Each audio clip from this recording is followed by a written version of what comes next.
Ao vibrar coletivamente, as mentes são conectadas em uma só, permitindo transcender as novas dimensões do ser.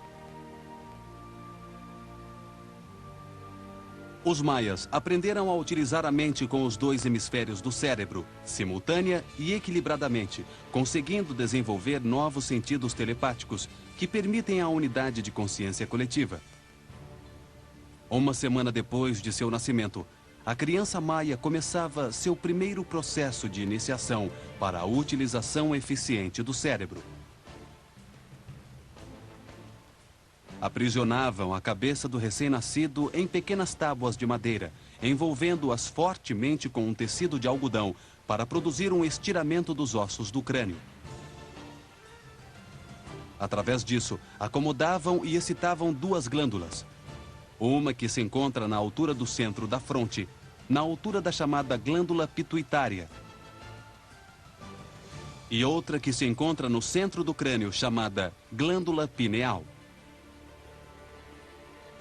Essas glândulas, trabalhando em conjunto, produzem umas substâncias que desenvolvem a clarividência, isto é, excitam o cérebro, permitindo a captação ou transmissão do pensamento. Para os hindus, essas glândulas comunicam-se diretamente com os chakras da fronte e do alto da cabeça, locais de entrada da energia do prana, do poá.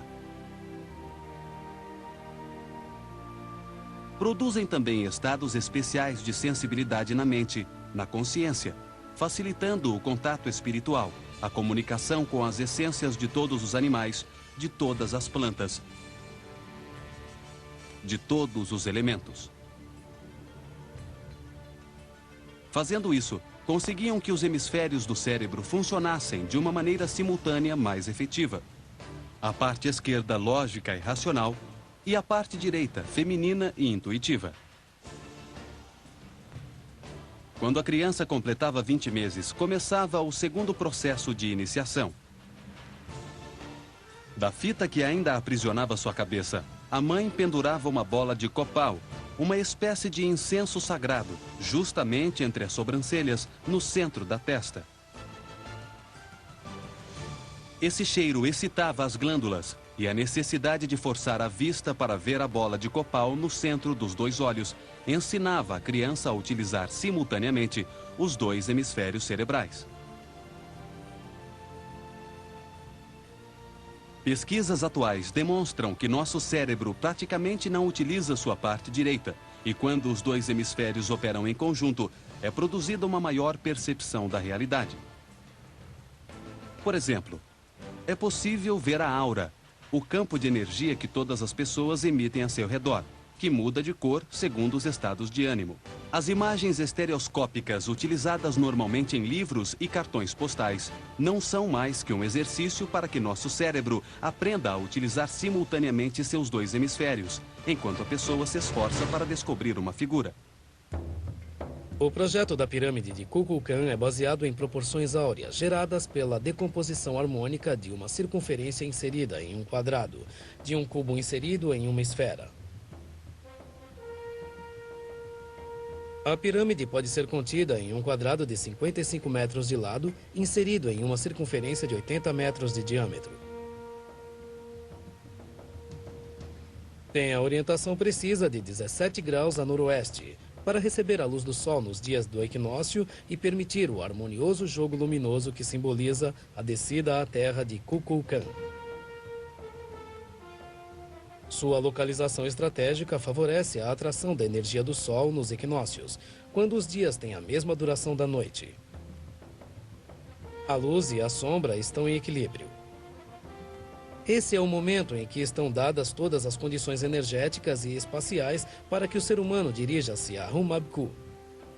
Em uma cerimônia com mantras rítmicos, são produzidos estados alterados da consciência, que permitem perceber a realidade de uma maneira distinta.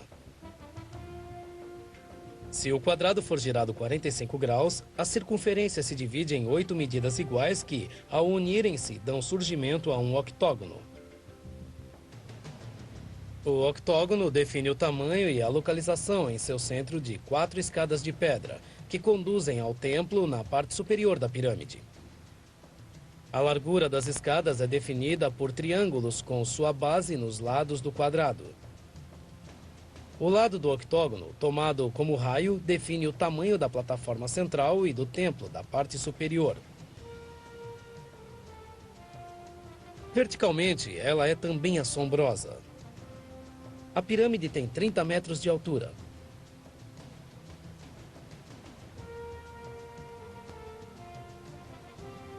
Nove plataformas suportam um pequeno templo na parte superior que representa o nosso mundo. Sobre ele, a abóbada celeste, espaço do sol de Kinique-Ahau. As 9 plataformas representam os 9 senhores da noite, do conhecimento e do tempo. Os conhecedores de mente total do universo, os adivinhos da harmonia, seres que ensinaram os maias a entender e sentir a unidade. Eles trouxeram a saudação maia, em Lakesh, Alaken. Eu sou você, você é eu. Uma mostra de harmonia. Com o respeito pela liberdade do indivíduo e por suas decisões. A inclinação das 9 plataformas da pirâmide é de 51 graus e 51 minutos, ou seja, a 7ª parte da circunferência, igual à inclinação da pirâmide de Quéops. Cada escada tem 91 degraus de pedra, fazendo 364 degraus no total. E se acrescentarmos a plataforma superior, totalizamos os 365 dias do ano solar. As balaustradas das escadas, contra as quais projetam-se a luz e a sombra dos equinócios, têm ângulos de 45 graus exatos.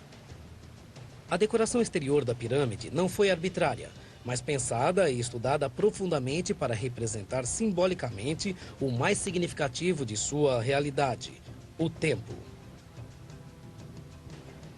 A cada lado da escadaria principal, há 26 baixos relevos, ou seja, 52 painéis por fachada, que correspondem ao ciclo maia de 52 anos.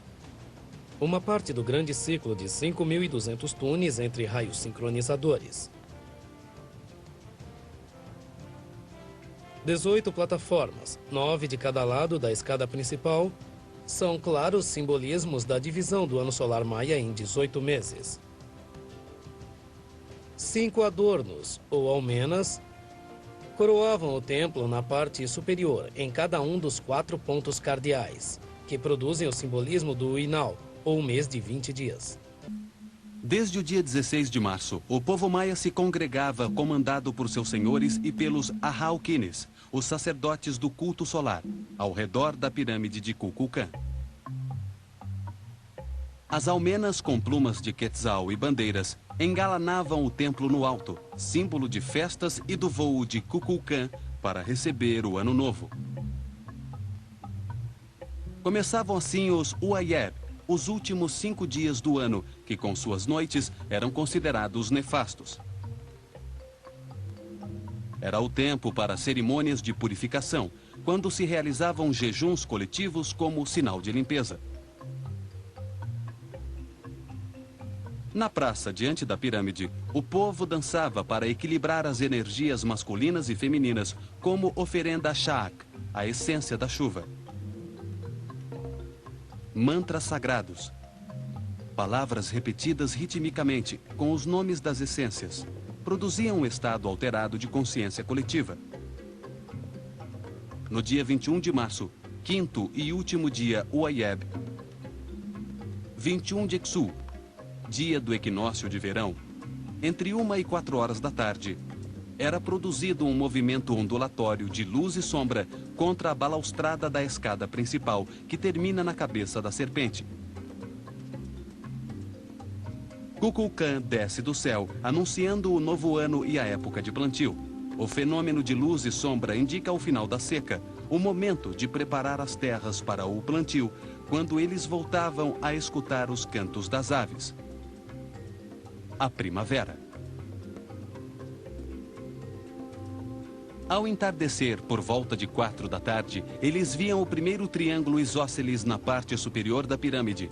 E depois, pouco a pouco, iam se formando, um a um, os 7 triângulos que formavam o corpo serpentino da pirâmide. 7 triângulos isósceles de luz, que representam os 7 chakras do corpo humano. 7 serpentes é também o nome da semente de milho. A cabeça da serpente, a um lado da escada principal, adquire vida ao receber a luz do sol. Em sua boca eram depositadas as oferendas, e no alto da pirâmide era aceso o fogo do ano novo, no qual eles queimavam incenso e copal.